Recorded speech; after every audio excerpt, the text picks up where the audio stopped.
ಇತ್ತ ಅಕ್ಷಯ್‌ನನ್ನು ನೋಡುತ್ತಲೇ ಶಂಕರ್ ಮತ್ತು ಶಾಂಭವಿಯವರು ಬಾರದ ನಗೆಯನ್ನು ತಮ್ಮ ಮುಖದ ಮೇಲೆ ಬರೆಸಿಕೊಂಡರು. "ಏನೋ ಅಕ್ಕು, ಇವತ್ತಿನ ನಿನ್ನ ಕಾಲೇಜ್ ಮೊದಲ ದಿನ ಹೇಗಿತ್ತು? ಎಲ್ಲ ಹೊಂದ್ಕೊಂತಾ?" ಎಂದು ಕೇಳಿದರು ಶಂಕರ್. "ಹೂನಪ್ಪ, ಮೊದಲನೇ ದಿನ ಅಲ್ವಾ, ಅಷ್ಟಾಗಿ ಕ್ಲಾಸ್ಗಳು ಕೂಡ ಇರಲಿಲ್ಲ. ನಾನೇ ಎಲ್ಲದಕ್ಕೂ ಹೊಂದ್ಕೊಳ್ಬೇಕು. ಅದು ಸರಿ ಅಮ್ಮ, ನೀನೇಕೆ ಹೇಗಿದ್ದೀಯಾ? ಯಾಕೋ ಮಂಕಾಗಿದ್ದೀಯಲ್ಲ?" ಎಂದನು ಶಾಂಭವಿಯವರನ್ನು ನೋಡಿ. "ನನಗೇನಾಗಿದೆಯೋ ಅಕ್ಕು, ನಾನು ಸೂಪರಾಗಿದ್ದೀನಿ. ಬೆಳಗ್ಗೆ ತಾನೇ ಪಾರ್ಲರ್ಗೂ ಹೋಗಿ ಬಂದೆ. ನೀನೇನು ಡಲ್ ಅಂತೀಯಾ? ಹಾಗಾದರೆ ಪಾರ್ಲರ್ ಅವರು ಸರಿಯಾಗಿ ಫೇಶಿಯಲ್ ಮಾಡಿಲ್ಲ. ಇರು, ಫೋನ್ ಮಾಡಿ ಸರಿಯಾಗಿ ಗ್ರಾಚಾರ ಬಿಡಿಸ್ತೀನಿ" ಅಂದರು ಹುಸಿ ಮುನಿಸಿನಲ್ಲಿ. "ಅಯ್ಯಯ್ಯೋ, ಹಾಗೇನೋ ಮಾಡಬೇಡಮ್ಮ ಮಾರಾಯ್ತಿ, ಚೆನ್ನಾಗೇ ಕಾಣ್ತಿದೀಯ" ಎಂದರು ಶಂಕರ್. ಅವರು ಹೇಳಿದ್ದನ್ನು ನೋಡಿ ಎಲ್ಲರೂ ಮುಗುಳ್ನಕ್ಕರು. ಎಲ್ಲರ ಮನದೊಳಗೆ ದುಃಖವಿದ್ದರೂ ಯಾರೂ ತೋರಿಸಿಕೊಳ್ಳರು. ಒಳಗೆ ನಡೆದ ಅಕ್ಷಯ್ ಮನೆಗೆಲಸದ ನೀಲಮ್ಮನವರಿಗೆ, "ಆಂಟಿ, ಒಂದು ಸ್ಟ್ರಾಂಗ್ ಕಾಫಿ ಕೊಡಿ" ಎಂದು ತನ್ನ ರೂಮಿಗೆ ಹೊರಟು ಹಾಸಿಗೆ ಮೇಲೆ ಅಂಗಾತ ಮಲಗಿ ಕಣ್ಮುಚ್ಚಿದ. ಕಣ್ಣಿಂದ ಒಂದು ಬೆಚ್ಚನೆಯ ಕಂಬನಿ ಜಾರಿತು. ಅಷ್ಟೊತ್ತಿಗೆ ರೂಮಿನ ಬಾಗಿಲು ತಟ್ಟಿದ ಶಬ್ದ ಕೇಳಿ ಕಾಣದಂತೆ ಕಣ್ಣೀರು ಒರೆಸಿಕೊಂಡ. ಬಾಗಿಲ ಬಳಿ ನೀಲಮ್ಮನವರು ಕಾಫಿ ಹಿಡಿದು ನಿಂತಿದ್ದರು. ಕಾಫಿಯನ್ನು ತೆಗೆದುಕೊಂಡ ಅಕ್ಷಯ್ ಹಾಗೆ ಬಿಸಿ ಕಾಫಿಯನ್ನು ಹೀರಿದ. ಸ್ವಲ್ಪ ಹಾಯೆನಿಸಿತು. ಗಡಿಯಾರ ತನ್ನ ಕೆಲಸ ಮುಂದುವರಿಸುತ್ತಿತ್ತು. ಗಂಟೆ 5 ಆಗಿತ್ತು. ಅಕ್ಷಯ್ ಗಡಿಯಾರವನ್ನು ನೋಡುತ್ತಾ ಹಾಸಿಗೆಗೆ ಒರಗಿದ. ಸಮಯ ಮುಂದೋಗುತ್ತಿದೆಯೇ ಹೊರತು ಅವಳ ನೆನಪು ಮಾಸುತ್ತಿಲ್ಲ ಎಂದು ಹಾಗೆ ಕಣ್ಮುಚ್ಚಿ ಅವನ ನೆನಪಿನಂಗಳಕ್ಕೆ ಜಾರಿದ ಅಕ್ಷಯ್.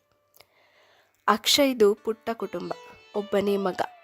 ಶಂಕರ್ ಅವರು ಅವರದೇ ಆದಂತಹ ಬಿಲ್ಡಿಂಗ್ ಕಾಂಟ್ರಾಕ್ಟ್ ಕಂಪನಿಯನ್ನು ಇಟ್ಟುಕೊಂಡಿದ್ದರು. ಒಳ್ಳೆಯ ಲಾಭವಿತ್ತು. ಒಳ್ಳೆಯ ಸ್ಥಿತಿವಂತರಾಗಿದ್ದರು. ಒಬ್ಬನೇ ಮಗನಾದ ಅಕ್ಷಯ್ನನ್ನು ತುಂಬ ಪ್ರೀತಿಸುತ್ತಿದ್ದರು. ಮದುವೆಯಾಗಿ 9 ವರ್ಷಗಳ ನಂತರ ಹುಟ್ಟಿದ ಮಗನಲ್ಲವೇ, ಹಾಗಾಗಿ ಮುದ್ದು ಅವನೆಂದರೆ. ತಾಯಿ ಶಾಂಭವಿಯವರು ಎಷ್ಟು ದೇವರಿಗೆ ಹರಕೆ ಹೊತ್ತರೋ, ದೇವರ ಸೇವೆ ಮಾಡಿದರೋ ಅವರಿಗೆ ತಿಳಿದಿಲ್ಲ. ಆ ದೇವರ ಫಲವೇ ಮಗುವಾಗಿ ಹುಟ್ಟಿದ್ದ ಅಕ್ಷಯ್. ಮುದ್ದು ಮಾಡುವುದರ ಜೊತೆಗೆ ಜೀವನದ ಮೌಲ್ಯಗಳನ್ನು ಅವನಿಗೆ ಕಲಿಸಿದ್ದರು.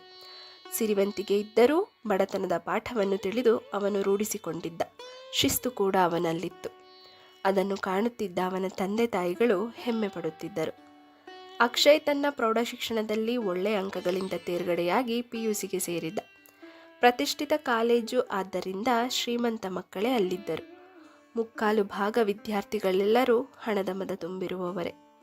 ಅಕ್ಷಯ್ ರೀತಿಯ ವಿದ್ಯಾರ್ಥಿಗಳಲ್ಲಿ ಕೆಲವರು ಅವನ ಸ್ನೇಹಿತರಾದರು. ಅವರಲ್ಲಿ ಅಕ್ಷಯ್, ಪವನ್, ಪ್ರವೀಣ ಹಾಗೂ ರೇಖಾ ಈ 4 ಒಳ್ಳೆಯ ಸ್ನೇಹಿತರಾದರು. ಜೀವನದಲ್ಲಿ ಗುರಿಗಳನ್ನಿಟ್ಟುಕೊಂಡಿದ್ದರು.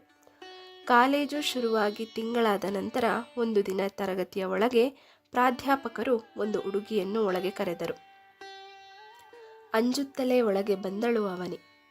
ಆಡಂಬರವಿಲ್ಲದಿದ್ದರೂ ಸಭ್ಯವಾದ ಅವಳ ಉಡುಗೆ, ಬೆಳ್ಳನೆಯ ಮುಖ, ತೀಡಿದ ಹುಬ್ಬು, ಸುಂದರವಾದ ಕಣ್ಣುಗಳು, ಗಿಣಿ ಮೂಗು ಮತ್ತು ಆಕರ್ಷಿಸುವ ಪುಟ್ಟ ತುಟಿ. ಪುಟ್ಟ ಸುಂದರಿಯ ಮೂರ್ತಿಯೇ ಅವಳು. ಇಡೀ ತರಗತಿಯೇ ಅವಳೆಡೆಯೇ ನೋಡುತ್ತಿತ್ತು, ಅಕ್ಷಯನು ಸೇರಿ. ಪ್ರಾಧ್ಯಾಪಕರು ಅವಳನ್ನು ಪರಿಚಯಿಸಿದರು. "ಇವಳ ಹೆಸರು ಅವನಿ. ಇಂದಿನಿಂದ ತರಗತಿಗೆ ಹೊಸ ಸೇರ್ಪಡೆ" ಎಂದರು. ಅವನಿ ಸರ್ಕಾರಿ ಶಾಲೆಯಲ್ಲಿ 10ನೇ ತರಗತಿಯನ್ನು ಉನ್ನತ ಶ್ರೇಣಿಯಲ್ಲಿ ಪಾಸು ಮಾಡಿದ್ದಳು. ಹಾಗಾಗಿ ಅವಳಿಗೆ ಈ ಕಾಲೇಜಿನಲ್ಲಿ ಉಚಿತ ಸೀಟು ಸಿಕ್ಕಿತ್ತು. ಅವನಿ ರೇಖಾಳ ಬಳಿ ಕುಳಿತುಕೊಂಡಳು. ಒಂದೇ ದಿನದಲ್ಲಿ ಇಬ್ಬರು ಒಳ್ಳೆಯ ಗೆಳತಿಯರಾದರು. ಅವನಿ ಯಾರೊಂದಿಗೂ ಜಾಸ್ತಿ ಮಾತನಾಡುತ್ತಿರಲಿಲ್ಲ. ತಾನಾಯಿತು, ತನ್ನ ಓದಾಯಿತು ಎಂಬಂತಿರುತ್ತಿದ್ದಳು. ಮನೆಯಲ್ಲಿ ಬಡತನ, ತಾಯಿಯೊಬ್ಬಳದೇ ದುಡಿಮೆ, ತಂದೆಗೆ ಅನಾರೋಗ್ಯದಿಂದ ಎಲ್ಲಿಯೂ ಕೆಲಸವಿಲ್ಲ. 3 ಹೆಣ್ಣು ಮಕ್ಕಳು, ಅವನಿಯೇ ಹಿರಿಯಳು. ಅರ್ಪಿತಾ 9ನೇ ತರಗತಿಯಲ್ಲಿದ್ದರೆ ಆಕೃತಿ 7ನೆಯ ತರಗತಿಯಲ್ಲಿದ್ದಳು.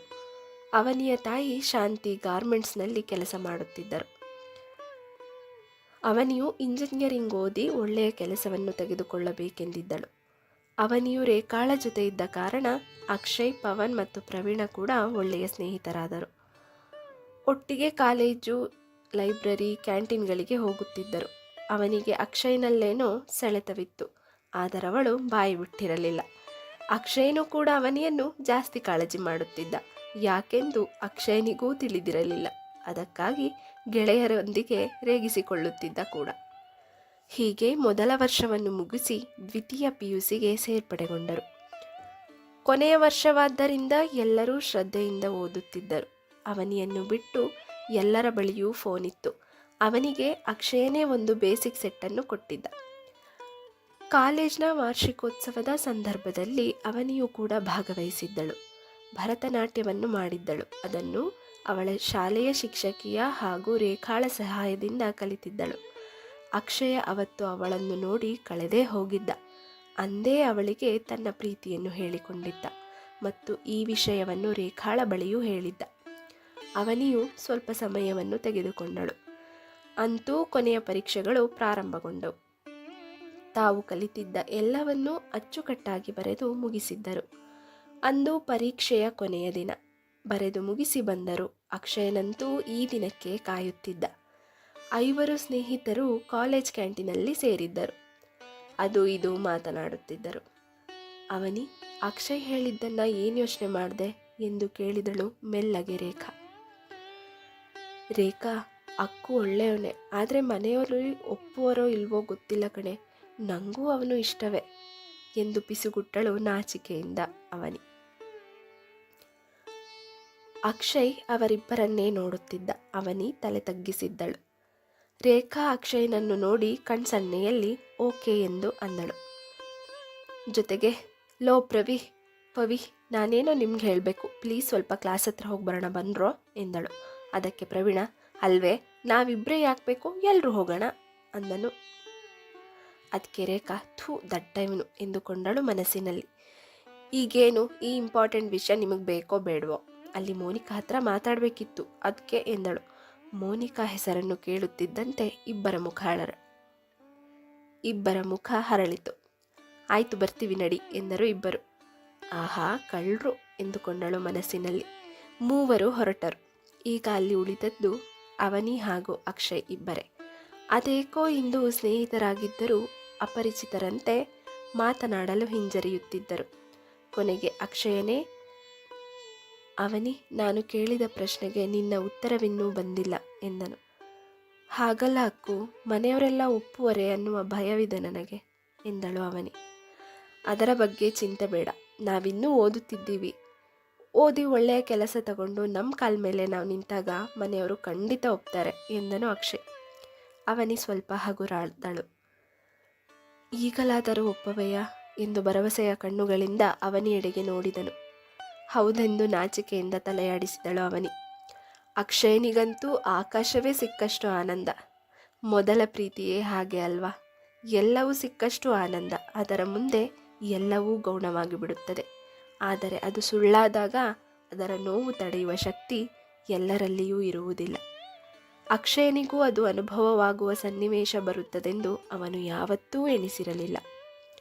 ಅಕ್ಷಯನು ಅವನಿಯ ಹಸ್ತವನ್ನು ಮೃದುವಾಗಿ ಹಿಡಿದನು.